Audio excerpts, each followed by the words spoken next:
Olá, está no ar o nosso programa Espaço Cidadão, chegando em todo lugar onde tiver internet, pelo nosso canal no YouTube, faça a sua inscrição no Robson Carvalho e pode nos achar também pelo Robson Cidadão e ainda chegando aos estados do Maranhão, Rio Grande do Norte e Alagoas, através da Band.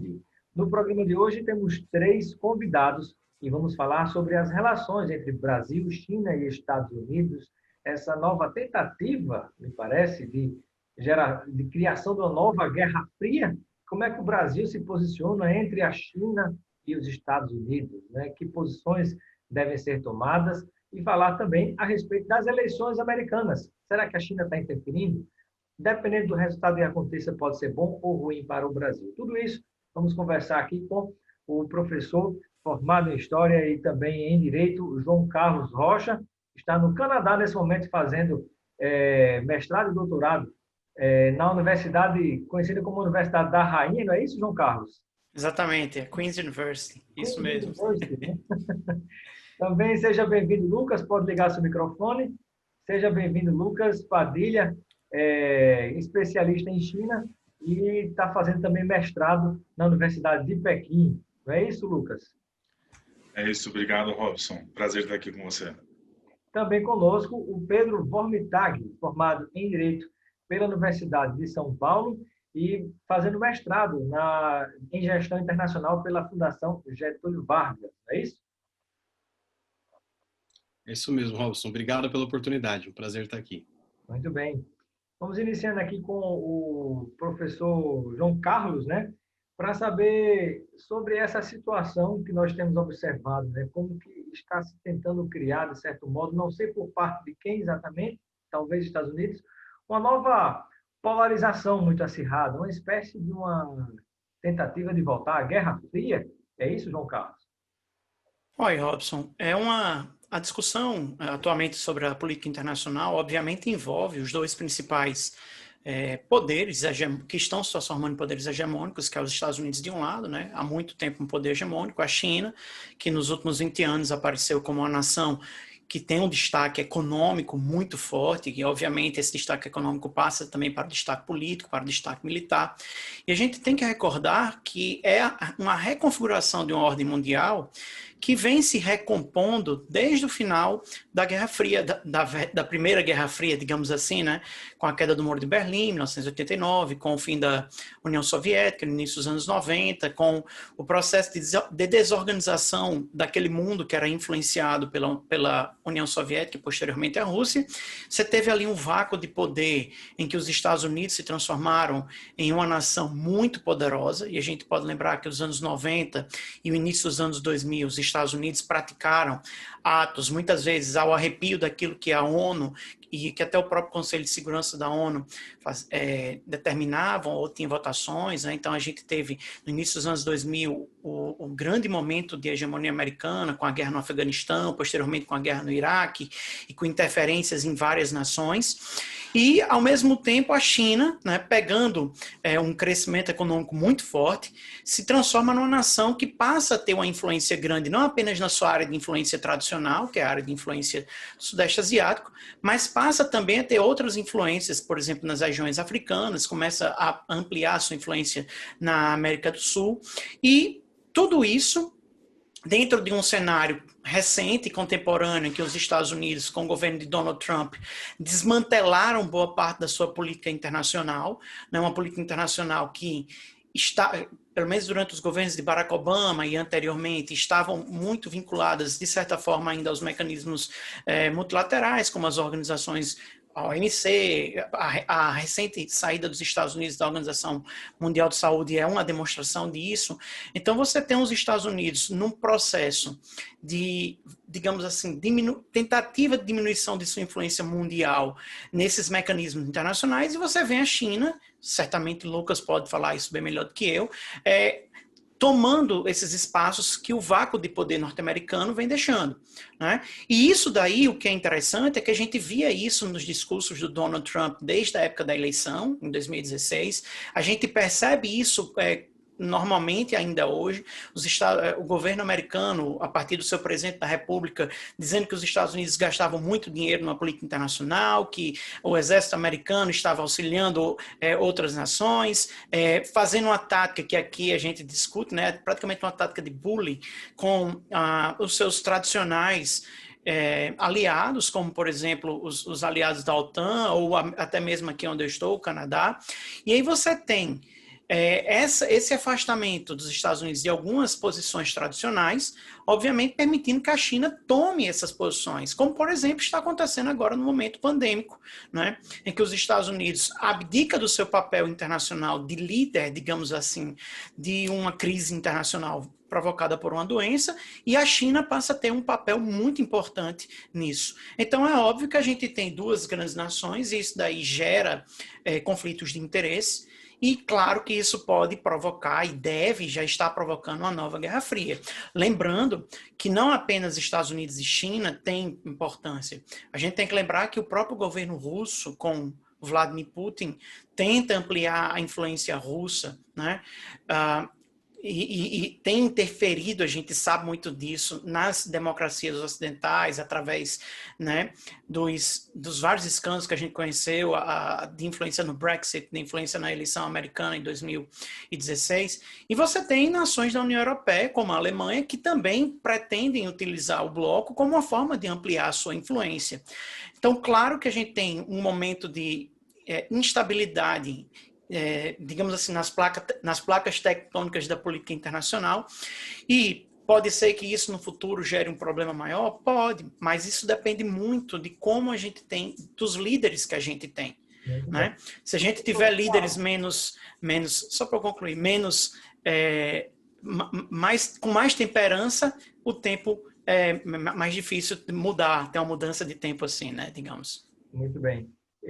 Fizemos um passeio pela geopolítica global aí com o professor João Carlos, e aí eu peço ao Lucas Padilha, que é especialista em China, né, para fazer um comentário em relação a essas primeiras colocações do professor João Carlos, né, sobretudo nessa nova polarização. É uma nova Guerra Fria entre Estados Unidos e China? Robson, eu concordo com tudo que foi dito pelo professor João Carlos, mas eu não acredito que exista uma nova Guerra Fria. Uma Guerra Fria, ela requer algumas coisas, né? Primeiro que ela não é um conceito. Não existe um conceito de Guerra Fria. Existe uma história da Guerra Fria. Então, eu percebo que existe só uma e única. Mas como no momento faltam os líderes, como também disse o João Carlos, faltam os nomes dos fenômenos internacionais. Então, o que está acontecendo no mundo? A gente vai buscar um conceito antigo, que na verdade não é um conceito, é uma história, e chama de Guerra Fria. Mas a China e os Estados Unidos são os maiores parceiros comerciais do mundo. A China e os Estados Unidos, nos últimos anos, colaboraram bastante em frentes como reforma do judiciário, produção de energias renováveis. E com o Trump existe sim uma política primeiro tarifária e depois até mais dura de ordens executivas, como as medidas para as MPs brasileiras, que acabam evitando que empresas chinesas possam atuar nos Estados Unidos. A gente tem um caso mais recente de empresas de tecnologia, o caso do TikTok, que é um aplicativo que está cada vez mais famoso no Brasil e que está prestes a ser banido dos Estados Unidos. Então, o Trump ele realmente afasta os Estados Unidos da China, mas não ao ponto dos dois países se descasarem. Ele usa esse termo, né, o decoupling, o descasamento, mas isso é improvável. Existem muitos interesses em jogo. Hollywood, o Vale do Silício e Wall Street, as três principais forças econômicas dos Estados Unidos, e é o que o mundo olha para os Estados Unidos. O mundo olha para os Estados Unidos nesse sentido, não olha para Iowa, o mundo não olha para o eleitor do Trump, o mundo olha para os Estados Unidos que quer eleger o Joe Biden. E esse mundo é um mundo que se interessa muito pela China. Inclusive, recentemente, o secretário de Estado americano, Mike Pompeo, vem falando que essas empresas do Vale do Silício, como a Apple, por exemplo, são pouco patrióticas. E está na hora de um momento patriótico das empresas americanas. Mas o mercado consumidor chinês já é maior que o mercado consumidor americano. O mercado chinês ainda é um mercado fechado, apesar de ser um mercado muito mais aberto a multinacionais que o Brasil, ainda é considerado um mercado fechado. Logo, não é do interesse de muitas forças dentro dos Estados Unidos um descasamento entre China e Estados Unidos. Então não faz sentido falar em Guerra Fria. A China de hoje é muito diferente da China da época da Guerra Fria, e os Estados Unidos de hoje são muito diferentes dos Estados Unidos da época da Guerra Fria. Só para concluir, se a China não tivesse atuado proximidade aos Estados Unidos durante a Guerra Fria, provavelmente a Guerra Fria teria tido outro desfecho.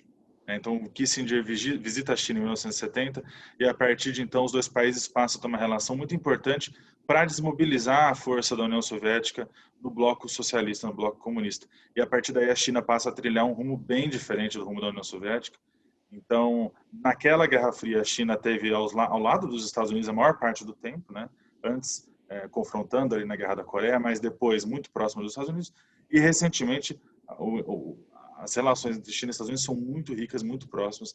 Eu diria até que mais do que as relações entre Brasil e China, que são relações que impressionam tanto a gente pelo poder nas commodities, no agro. Eu diria que a relação China e Estados Unidos ela ainda é mais próxima e potente. Muito bem. Falo agora com o Pedro Vormitag, que inclusive está ingressando na Universidade de Colômbia, nos Estados Unidos, né, fazendo mestrado lá também nessa área de relações internacionais. Eu peço uma palavra sua, Pedro, a respeito desse contexto que foi compartilhado por João Carlos e Lucas. Se não há, teoricamente, um interesse numa guerra fria, por exemplo, entre China e Estados Unidos, por que vez ou outra a gente tem tantos atritos, né, que vêm a público, né, usando a palavra bem nordestina, assim, tantas arengas, né, vez ou outra uma troca de farpas, às vezes o Brasil entra no meio disso tudo, né, se não há interesse nessa briga, por que fica acontecendo esse tipo de ataques, digamos assim, mais leves entre ambos? Robson, eu acho que essa é a pergunta que tem que ser feita nesse momento, porque, como o Lucas e o João Carlos deixaram claro, a questão é bem mais complexa do que simplesmente rotular que está acontecendo uma nova Guerra Fria, né? Há interesse de ambas as partes nisso, nessa polarização? É difícil dizer isso. A princípio, não. A questão é que o discurso da Guerra Fria, a retórica da Guerra Fria, ela sim, ela tem muito impacto e muita ressonância para certos setores do eleitorado norte-americano. Nós estamos em ano de eleição, a eleição vai ser apertada, há muita coisa em jogo, muito mais do que a média do que há em jogo nas eleições americanas, e principalmente da parte da candidatura de Donald Trump à reeleição, mobilizar um discurso que lembre a Guerra Fria e lembre a batalha pela hegemonia global que os Estados Unidos travaram e venceram com a União Soviética, faz ressoar, faz lembrar no seio da consciência coletiva do povo americano um sentimento patriótico que ele entende, ele, o Donald Trump, que vai favorecê-lo em novembro, quando acontecer a eleição, né? O Lucas colocou muito bem, Nixon, presidente republicano, na década de 70, inaugurou uma promissora relação diplomática entre Estados Unidos e China. Não por acaso, poucas semanas atrás, o secretário de Estado norte-americano, a mais alta autoridade da diplomacia norte-americana, Mike Pompeo, foi à biblioteca presidencial criada em homenagem ao ex-presidente Nixon para fazer um discurso desconstruindo toda a tese que a administração Nixon fez em relação à China. Ou seja, a tese do governo Trump, expressada, entre outros, pelo Mike Pompeo, pelo procurador-geral dos Estados Unidos, William Barr, é a de que a boa vontade dos Estados Unidos para a agenda de integração da China ao mundo que eles chamam democrático e ocidental não deu certo. E o discurso que eles procuram colocar no debate eleitoral, e isso a gente vê muito claramente nos discursos de ontem da Convenção Republicana, em praticamente todos os discursos do Donald Trump, é sim o de que a China é o novo inimigo dos Estados Unidos na disputa pela hegemonia global. Se isso vai funcionar e se isso vai convencer os eleitores americanos que precisam ser convencidos pelo Donald Trump para que ele volte a ser competitivo para a eleição, isso a gente só vai saber nos próximos meses. Muito bem.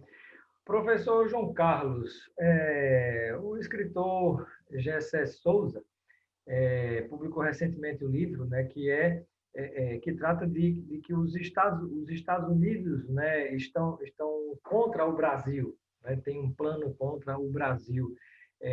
E diante disso, você pensa de certo modo semelhante, há algo arquitetado dos Estados Unidos contra o Brasil? Ou o problema do Brasil é mais especificamente com a política desenvolvida por Donald Trump?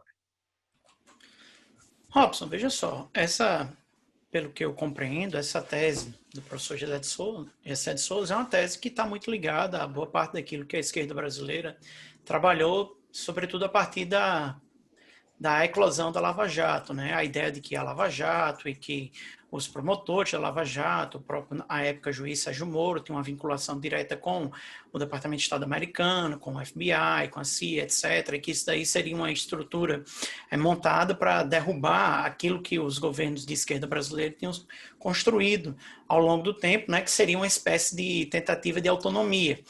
Eu acho que existem aí alguns elementos que a gente deve levar em consideração. Obviamente, né, os vazamentos que foram feitos que chegaram até o Intercept mostram de fato que havia uma aproximação, pelo menos da promotoria na Lava Jato, com os setores norte-americanos, o que nos leva a crer, no mínimo, que havia algum tipo de choque de interesses em algum momento aí. O que eu acho interessante, que a gente deve ter cuidado, é que, enquanto a gente deve pensar também em elementos da macropolítica. Por exemplo, a eleição de Bolsonaro é uma eleição que ela está muito ligada, e você percebe muito a emulação daquilo que atualmente a direita nos Estados Unidos, e a alt-right, digamos assim, essa direita alternativa, né, que eles chamam, nos Estados Unidos, trouxe. Se você olhar ontem, o Pedro acabou de lembrar, né, a convenção republicana que aconteceu ontem, você vai ver o discurso, você percebe naqueles discursos, claro, para o contexto americano, muitas palavras e discursos que também são aplicáveis ao Brasil. Então, obviamente, o que eu vejo aí é que há uma estratégia, de certa maneira, global, dentro dessa direita, para fazer transformações e tomadas de poder. Jornalistas norte-americanos já mostraram isso, né? Por exemplo, tem uma jornalista importante do New York que escreveu um livro chamado Dark Money, que mostra como vários bilionários norte-americanos, por exemplo, os irmãos Koch, têm financiado movimentos de direita em várias regiões do mundo, dentro da sua perspectiva de poder, que seria o quê? A diminuição, por exemplo, da presença do Estado na economia, permissão de sistemas de pensamento ligados à liberdade de expressão de forma praticamente limitada, permitindo, por exemplo, discursos de características xenofóbicas, discursos de características homofóbicas, racistas, etc. Então, eu acho que existe aí um movimento global em torno dessa direita que chega ao Brasil também. E isso daí é muito bem repercutido num país como o Brasil, que estava sangrando, né? Um país sangrando através das disputas, desde pelo menos as grandes manifestações de 2013, a eleição de Dilma, que foi uma eleição muito discutida de forma praticamente com discursos para lá de inflamados, o impeachment, etc., leva a um país dividido que aceita isso. E a gente também tem que lembrar uma coisa: o Brasil viveu um processo de desindustrialização e uma ampliação da sua influência no agronegócio que leva a um aumento do poder econômico e um aumento do poder de influência política para as populações que estão no interior, agronegócio, etc., que se casaram muito mais bem com o pensamento ligado ao bolsonarismo do que outros, né, em alguns centros urbanos. Então, acho que existe uma situação global maior, mais ampla. Uma breve pausa para quem está nos acompanhando na Band, e o programa fica por aqui, mas você continua assistindo o nosso programa pelo nosso canal no YouTube, Robson Carvalho, Robson Cidadão. Se não fez inscrição, faça, e vamos acompanhar lá o restante dessa entrevista, que vamos falar sobre a eleição dos Estados Unidos e os reflexos para o Brasil. Concluindo, professor João Carlos. Então, e a gente percebe esse tipo de conduta com a ascensão das direitas em várias nações do mundo, né? E fortalecimentos. E aí veja que, por exemplo, quando o Donald Trump tem uma conduta de aceitação ou até mesmo de enfrentamento com seus principais aliados, isso dá uma justificativa, não vou nem dizer moral, mas uma espécie de justificativa moral, para que outras nações também façam isso, também ampliem uma política internacional mais agressiva, né? Como a gente vê, por exemplo, com países europeus, como Hungria, Turquia, e hoje a gente vê, Lucas certamente pode falar muito melhor do que isso, na China em relação a Hong Kong, por aí vai. Então, eu vejo isso. Quando a gente olha em relação a essa tese do Gessé de Souza, acho que tem um pouco disso que eu discuti com vocês. Maravilha. E agora eu vou perguntar ao Lucas Padilha, né, qual é o lugar do Brasil, né, falar um pouquinho sobre isso, sobre todos vocês, e na sequência falar sobre as eleições americanas, né? Mas a pergunta para o Lucas agora é o seguinte: no meio dessa polarização entre Estados Unidos e Brasil, entre Estados Unidos e China, qual é o lugar do Brasil? Qual é o papel do Brasil no meio dessa confusão? Bom, não seria a primeira vez que essa pergunta teria sido feita à diplomacia brasileira. O problema é que a diplomacia brasileira está sequestrada por uma agenda que não é nem partidária, por uma agenda que não se define. O principal problema não é existir uma estratégia de direita ou uma estratégia de esquerda, é a inexistência de uma estratégia clara. Então, você tem o Ministério da Agricultura fazendo relações internacionais, você tem o Ministério da Fazenda fazendo relações internacionais, você tem o Ministério das Relações Exteriores fazendo um pouco de relações internacionais, e você tem os governos dos estados e as cidades fazendo relações internacionais por meio da paradiplomacia, que não é uma prática ilegal nem paralela, mas que ela não se afirma dentro do Ministério das Relações Exteriores. Mas o Brasil tem uma tradição de política externa independente. É importante ser retomado. O que isso quer dizer? É o seguinte, o Brasil ele se vê como um país em desenvolvimento e, para isso, ele deve colocar o desenvolvimento, o desarmamento e a paz como os seus principais objetivos das relações exteriores. Então, a integração com a América Latina é muito importante, o olhar para o Atlântico Sul é muito importante, e é aí que o Brasil deve se colocar, né? As nossas fortalezas devem ser essas. Eu tenho um interesse muito pragmático, voltado não só ao comércio, que é muito fácil, mas também voltado a investimentos, a atração de pesquisa e desenvolvimento e de fomento para investimento de longo prazo no Brasil, desde fábricas que precisam ser construídas até, por exemplo, venda de empresas que estão deficitárias no Brasil, mas poderão ser vendidas no exterior. Então, existe uma agenda muito complexa que poderia ser construída apesar da disputa, né? Não é nem apesar, vou dizer melhor, usando a disputa, entendendo a disputa, não é?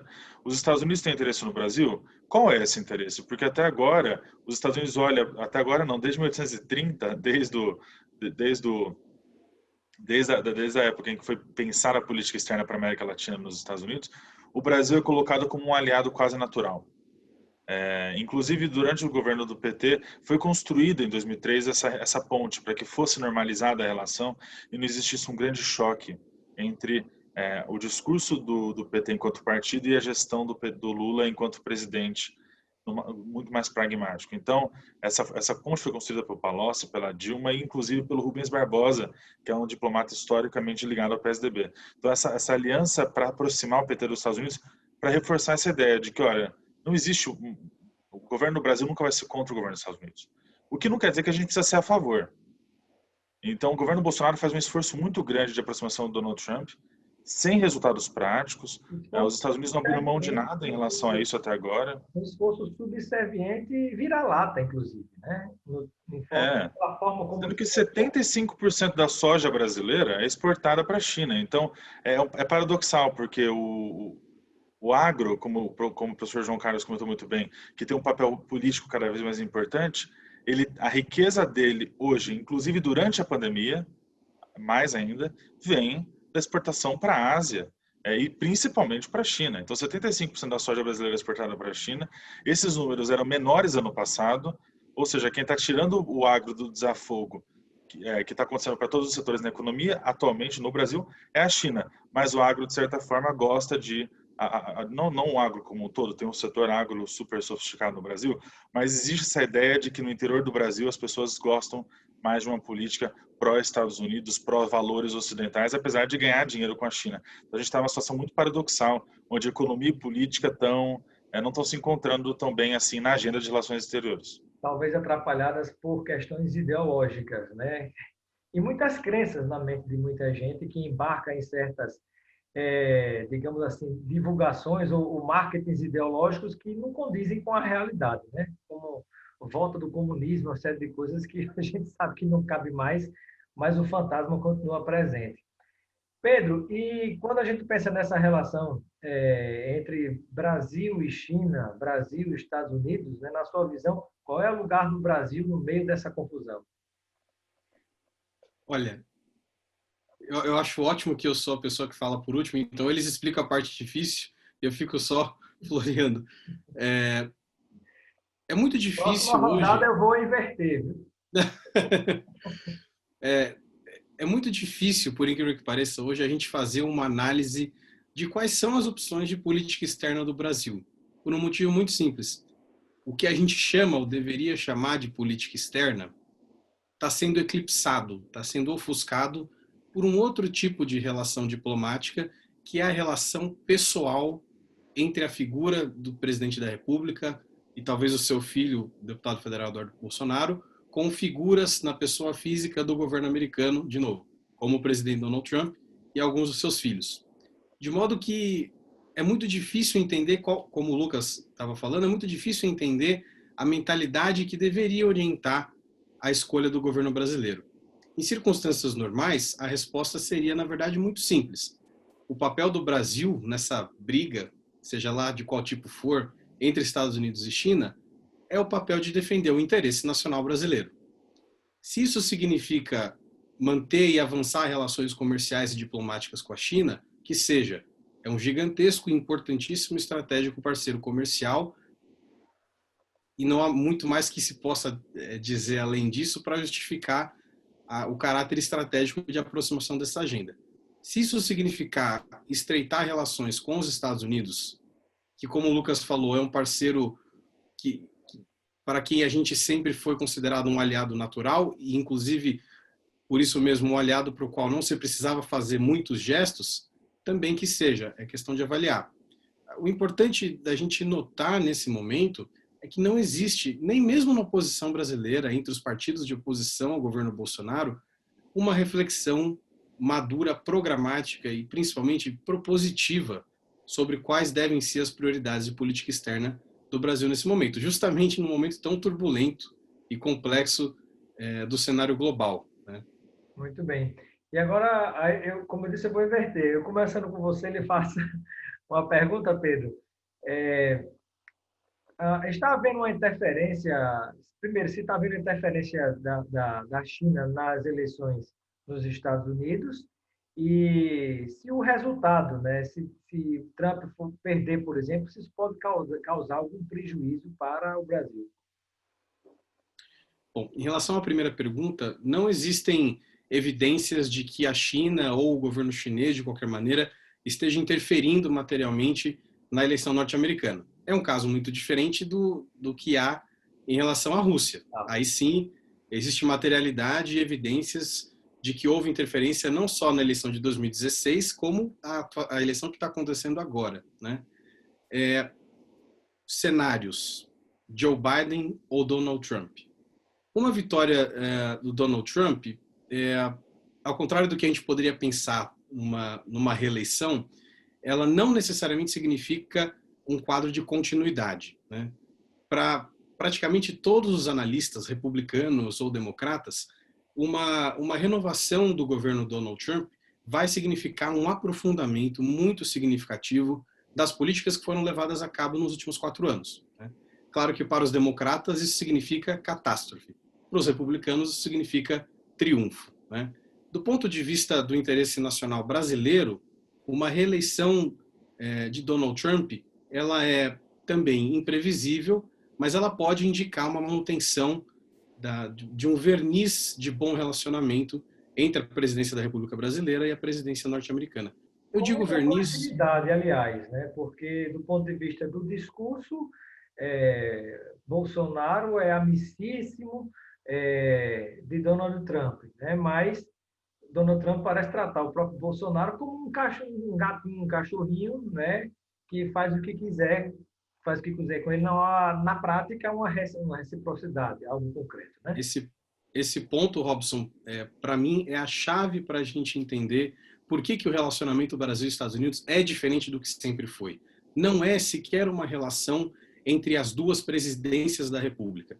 Bill Clinton e Fernando Henrique Cardoso, quando presidiram seus países, desenvolveram o que a gente chama na teoria das relações internacionais de diplomacia presidencial. São aqueles laços diplomáticos, aquelas relações que ficam muito mais fáceis de construir por meio de a criação de uma rede de confiança pessoal entre os dois líderes. Não é isso que está acontecendo. Infelizmente, a agenda de política externa brasileira não chega sequer a pensar nesses termos.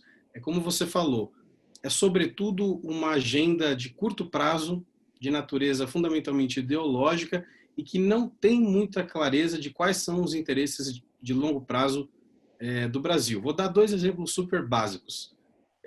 Não faltaram gestos da parte do governo brasileiro para os Estados Unidos nos últimos 4 anos.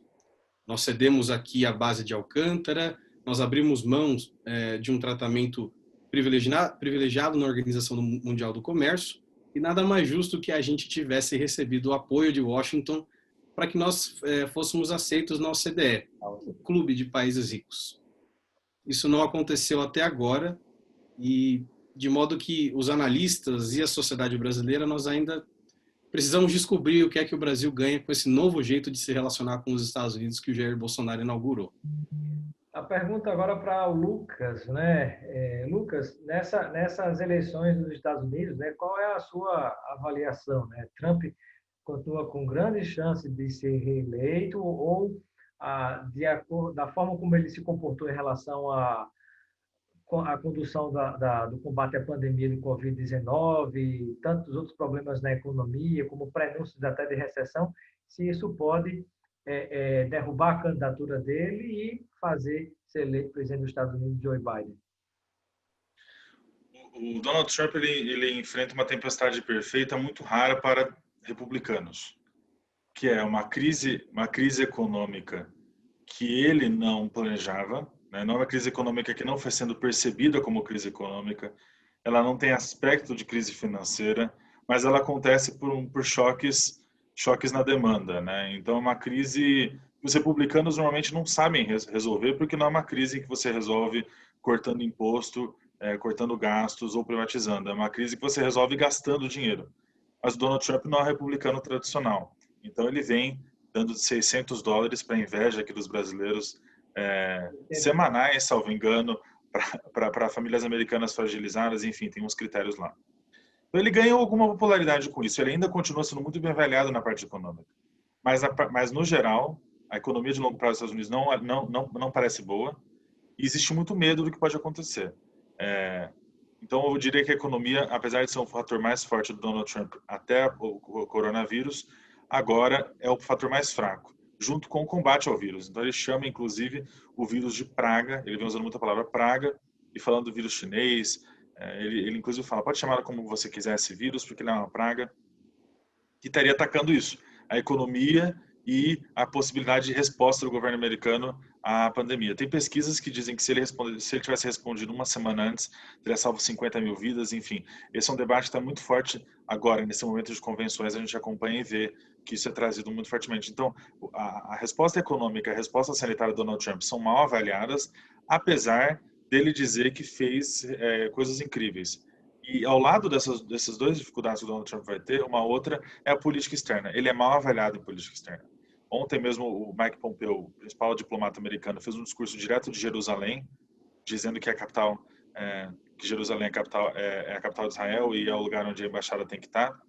Isso pega muito mal um secretário de Estado fazer o discurso numa convenção partidária de um outro país, na condição de representante de um país. Então, o Trump está começando a parecer alguém que mistura demais as linhas entre o pessoal, o familiar e a estrutura de Estado, levando até alguns republicanos a fundarem projetos como o Lincoln Project, que atacam que denunciam esse tipo de traição da agenda republicana. O Donald Trump, inclusive, se aproximou muito da Coreia do Norte, do Putin, do Erdogan, que são vistos como inimigos essenciais dos Estados Unidos. Então, o Trump fala muito de China para evitar falar de Rússia, Turquia, Hungria e outros países que os republicanos falam que deveriam estar sendo denunciados pelo Trump. Não, ele não deveria de forma alguma estar se aproximando desses inimigos. Então ele tem uma eleição difícil pela frente, mas é possível ganhar, porque ele é uma pessoa capaz de se adaptar e ele vem dizendo que só perderá por uma fraude. Vou deixar essa ponta solta, depois se o Pedro quiser comentar, o João Carlos, porque as duas partes agora dizem que pode ter um golpe lá. Até nisso é uma réplica no, entre aspas, mito brasileiro, né? Pergunto ao professor João Carlos, né, qual é a sua avaliação dessa conjuntura em relação às eleições americanas e, dependendo do resultado, que reflexo pode ter para o Brasil? Pois é, agora que eu fiquei por último para falar, acho que eu estou na mesma posição do Pedro. Já o Lucas e o Pedro já falaram muito bem sobre esse tema, né? Eu acho que, de fato, o que acontece é que as eleições acontecem em novembro, isso é muito tempo ainda para as eleições norte-americanas. A gente tem setembro inteiro, outubro inteiro, há muito a acontecer. A gente não sabe, por exemplo, quais serão as consequências finais em termos em votação dos movimentos contrários ao racismo e à violência policial. Então, isso pode levar a uma confrontação maior, e veja que os republicanos estão se utilizando desses discursos para gerar medo na população branca, né, para gerar medo na população que eles chamam de suburbanos, né, que vivem nos subúrbios americanos. E você tem um tempo para que Donald Trump consiga reverter um pouco a imagem que ele deixou em relação ao combate ao coronavírus. Hoje de manhã mesmo já saíram, aliás, ontem à noite, hoje de manhã saíram algumas pesquisas mostrando que as preocupações da população americana em relação ao coronavírus diminuíram um pouco. Então, daqui a 2 meses pode ser que isso diminua ainda mais, e o reflexo sobre... O povo americano também é na memória fraca, né? Mas pensando em curto prazo, né? Lembre-se que, sendo assim, a memória brasileira também é. Então, a gente tem vários elementos que podem levar a mudanças importantes na eleição. A gente vê que até pouco tempo Joe Biden, em alguns dos swing states, tinha uma diferença de votos muito maior, e essa diferença tem se achatado. E se Donald Trump conseguir modificar alguns desses swing states para votar em relação a ele, as eleições passam a ser muito mais competitivas.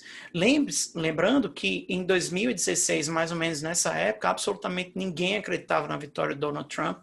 O Partido Democrata, ao contrário, já estava meio que cantando vitória, digamos assim, né? E, inclusive, a vitória do Donald Trump pegou muita gente pelo pé, a ascensão final, e ele ganhou com menos voto no geral, mas a gente conhece que o sistema americano tem um voto por colégio eleitoral que permite isso. O George W. Bush também foi eleito dessa forma. Tem estado que tem um peso maior do que o outro nas eleições americanas, né? Em quantidade de votos, exatamente. E George Bush houve, inclusive, suspeita de fraude, né? Houve, né? A questão da recontagem na Flórida. Né? Exatamente. Então, a gente tem muita coisa para acontecer, muito mesmo. Eu acho que a minha preocupação, e aí eu tenho uma preocupação pessoal, eu não penso em relação ao Brasil nesse caso, mas a preocupação em termos de política internacional no sentido mais amplo, não sei se o Lucas e o Pedro concordam comigo, é que uma nação como os Estados Unidos, que é uma nação que é um jogador pesado dentro da política internacional, ter um líder que é um líder que é imprevisível, que tem uma política internacional errática, que joga muitas vezes com a política internacional americana para o eleitorado interno, ou seja, sem se preocupar com aquilo que a gente chama de razão de Estado, entre aspas, é, sim, de fato, algo perigoso para as relações internacionais, num sentido amplo, né? Porque você imagine, por exemplo, que na década de 1930, existiam líderes semelhantes a Hitler em outros países, como, por exemplo, existiam em Portugal, na Espanha, ou mesmo na Albânia, etc. Mas a diferença de você ter um líder errático, que tem uma política agressiva em uma nação menor, e um líder errático que tem uma política agressiva numa nação maior e importante, ela pode ser substancial. Sobretudo numa época em que nós teremos... Olha só como é que é complicado. Nós teremos índices de desempregos muito grandes, um processo de crise econômica que só se iguala à década de 1930, conflitos que começam, aliás, políticas nacionalistas que se acentuam em várias regiões do mundo, inícios de conflitos em menor escala, mas que podem gerar problemas maiores. A gente recentemente teve um pequeno conflito na fronteira entre Índia e China. Você tem essa situação em Hong Kong. Você tem, por exemplo, situações entre potências médias e outras nações, como, por exemplo, China e Canadá têm se bicado, né, de algumas maneiras. Então, você tem um mundo que, embora a gente não possa dizer que está, de fato, numa Guerra Fria, mas que tem arestas que precisam ser resolvidas. E essas arestas precisam de líderes com temperança, né? Líderes que pensem de forma menos errática. E é nesse caso que uma reeleição de um líder como Donald Trump e um aprofundamento desse tipo de política pode levar uma política internacional ainda com mais arestas, e aí só Deus sabe o que é que pode acontecer, né, com situações como essas ao longo de 4, 5 anos. São características muito semelhantes à década de 30 para 40, né, na transição de 30 para 40, que criaram um ambiente para o surgimento, o crescimento do fascismo, né? lá na Itália, depois chegando à Alemanha com Hitler, né, Salazar na Espanha e tantos outros, né? Mas, enfim, eu gostaria de ouvir por parte de cada um agora um comentário, uma reflexão final em relação a toda essa temática que a gente falou sobre o papel do Brasil no meio dessas disputas entre China e Estados Unidos, em meio às eleições americanas também. Então, um resumo, um fechamento de cada um em relação a essa temática. Professor João Carlos, eu começo por você. Bem, a minha fala é que eu espero que, a despeito de qualquer tipo de resultado nas eleições americanas, é que a política internacional brasileira, como também já foi falado aqui hoje, volte a ter a tendência que ela tinha hoje, que era uma política internacional independente e que busca cumprir aqueles objetivos de política internacional que estão listados na nossa Constituição, né? A defesa da dignidade humana, a defesa dos direitos humanos, a defesa da autodeterminação dos povos, a busca pelo desenvolvimento do país, ou seja, uma política internacional que não se coloque de forma subserviente a uma determinada nação, como os Estados Unidos ou qualquer outra, mas que entenda que existe um papel importante, né? A gente tende a ignorar a política internacional brasileira, até porque, cá entre nós, o Brasil é um país com tantas situações internas complicadas que fica difícil no espaço público discutir a política internacional, mas a política internacional ela é extremamente significativa para a gente compreender quais são os caminhos que o Brasil deve seguir. E se a gente for olhar, mesmo em momentos em que havia maiores aproximações em termos ideológicos com nações como os Estados Unidos, até, por exemplo, na década de 70, quando o Brasil vivia uma ditadura militar, de conflito com o comunismo, etc., existiam políticas de pragmatismo econômico, de pragmatismo político, que não estão sendo replicadas por esse governo atual.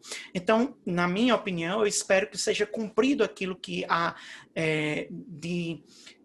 de momentos históricos da política externa brasileira e daquilo que está na nossa própria Constituição brasileira, de como a nossa política externa deve ser fomentada, a despeito de Biden ou Trump serem eleitos para a presidência dos Estados Unidos.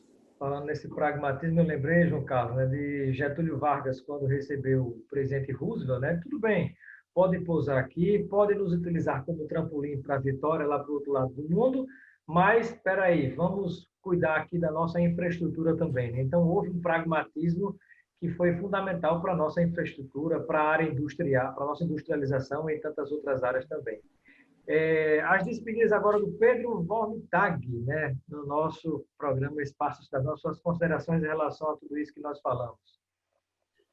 Robson, a minha consideração mais importante é agradecer você pelo espaço, em primeiro lugar, e depois dizer o seguinte: quando a gente olha todos esses assuntos em perspectiva, a gente percebe que tem uma coisa em comum, que é a grande preocupação, é a grande coisa que falta. Falta liderança, falta alguém que aponte os rumos, né? Talvez seja triste para a gente pensar isso, mas a verdade é que a pandemia do coronavírus, por exemplo, ela não precisava ter matado tanta gente, ter destruído tantos empregos, caso houvesse nos Estados Unidos, na Europa, na China, em alguma das grandes potências mundiais, lideranças eleitas que tivessem a coragem e a legitimidade de chamar outros líderes à mesa e pensar soluções compartilhadas, cada um assumindo a sua responsabilidade, cada um pondo a mão no bolso para fazer o mundo voltar a girar, né? Foi o que aconteceu em 2008.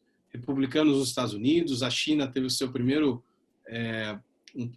momento de protagonismo em muito tempo, né, na economia global. Infelizmente, isso não está acontecendo agora. A única exceção muito honrosa no quadro global hoje é a chanceler Angela Merkel, da Alemanha, que os analistas gostam de chamar que é a única representante da facção adulta da política mundial. Ela sim teve coragem, teve pulso firme de chamar para si a responsabilidade e bancar um plano econômico de alívio para todos os países da União Europeia, inclusive os mais pobres, né? Esse tipo de coisa que no final do dia está sendo discutida na eleição americana. Os próprios americanos percebem que a liderança deles já não é mais o que era 10, 20, 30 anos atrás. Em larga medida, isso se deve à falta de liderança na Casa Branca, né? A eleição lá vai ser muito difícil. É o tipo de eleição em que todo mundo tem um lado, todo mundo está torcendo para alguém. Mas eu faço um alerta de que, apesar das nossas torcidas, o jogo está muito, muito longe de ser definido. Donald Trump é o presidente dos Estados Unidos, é uma figura de imenso poder e pela primeira vez em muito tempo na história americana, é um presidente que não tem nenhum pudor, nenhum medo, nenhum constrangimento de usar tudo o que puder usar, inclusive o que não puder usar, para garantir que será competitivo e vitorioso nas eleições, né? Do ponto de vista do Brasil, é olhar o que vai acontecer, porque muito do que acontecer, muito do que der certo ou errado nas táticas de cada partido vai influenciar de maneira determinante o jogo eleitoral de 2022 aqui no Brasil. E até lá é importante que a gente, mesmo quem não faz política, mesmo quem não tem mandato, quem não é ministro, quem não é nada, se lembre de que quando eu falo de que faltam lideranças no mundo, eu estou falando também do Brasil. O Brasil tinha ou tem ainda o maior sistema público de vacinação do mundo, tem o maior sistema universal de saúde gratuita para mais de 200 milhões de pessoas no mundo, é um país com cujas exportações alimenta mais de 1 bilhão de pessoas fora das suas fronteiras e, infelizmente, essa liderança não tem sido percebida no mundo, né? É verdade que o Brasil precisa muito do mundo, porque somos um país fechado, mas olha, acho que nunca o mundo precisou tanto do Brasil também. Sem dúvida. Sem ter o que comer, ninguém pode desenvolver as tecnologias que a gente também precisa, né? Um precisa do outro. Lucas Padilha, né, com o fechamento e encerramento aí dessa nossa entrevista aí. Até o Pedro falou, né, da Angela Merkel, que estaria na ala adulta, né, dessa questão internacional. Eu fico pensando onde é que está o Kim Jong-un. Talvez no jardim da infância, né? Mas, Lucas, com o seu fechamento, seu comentário final em relação a essas temáticas que abordamos hoje. Robson, muito obrigado. Eu acho que você está trazendo temas e pautando coisas que são difíceis, mas são importantes, precisam ser acessíveis, porque a consciência das pessoas não pode ser formada só no Twitter, né? E o tempo das relações internacionais, a discussão das relações Não cabe internacionais. em 140 caracteres, né? Eu acho que a gente conversou de vários assuntos aqui que são importantes para as relações internacionais, que estão longe de ser relações exteriores aos interesses das pessoas. Precisam ser assuntos cada vez mais parte do dia a dia dos brasileiros. Usar a internet para se conectar a esse tipo de assunto, não a brevidade de um tweet que passa muito longe de resumir a complexidade dos assuntos, né? E a gente tem que passar a considerar as relações internacionais e o papel da diplomacia como meio de operação das relações internacionais como forma de avanço, de progresso das agendas dos países. Não existe combate à pobreza sem governança global, não existe combate ao aquecimento global sem que China e Estados Unidos sentem à mesma mesa, não existe discussão sobre segurança alimentar sem que o Brasil se sente à mesa dos Estados Unidos, da China e da Índia, de todos os grandes países do mundo. O Brasil não é um isopor boiando no Atlântico Sul, é um país grande, importante, precisa ser lembrado disso, e precisa se lembrar disso, porque a agenda e o papel do Brasil no mundo não vai ser feita e dita por ninguém, nem pela China, nem pelos Estados Unidos. A China tem uma agenda muito clara para o Brasil, os Estados Unidos tem uma agenda muito clara, apesar de ser muito antiga e pouco atualizada para o Brasil, e falta uma agenda do Brasil para esses dois grandes parceiros, né, que juntos, somados, são quase 50% do PIB mundial, mais ou menos 40 e pouco, mas deve caminhar para 50%. Então, é impossível evitar esse debate. A eleição americana, ela pauta todos esses assuntos. Política externa é um assunto grande na eleição americana. Eu espero que na eleição brasileira de 2022 também seja, mas da forma certa, com oposição e situação, ou seja, que até lá o Bolsonaro descubra o que ele quer do mundo e que até lá a oposição ao Bolsonaro descubra o que ela também quer do mundo e que ela é contrária ao Bolsonaro. Acho que faltam essas duas agendas.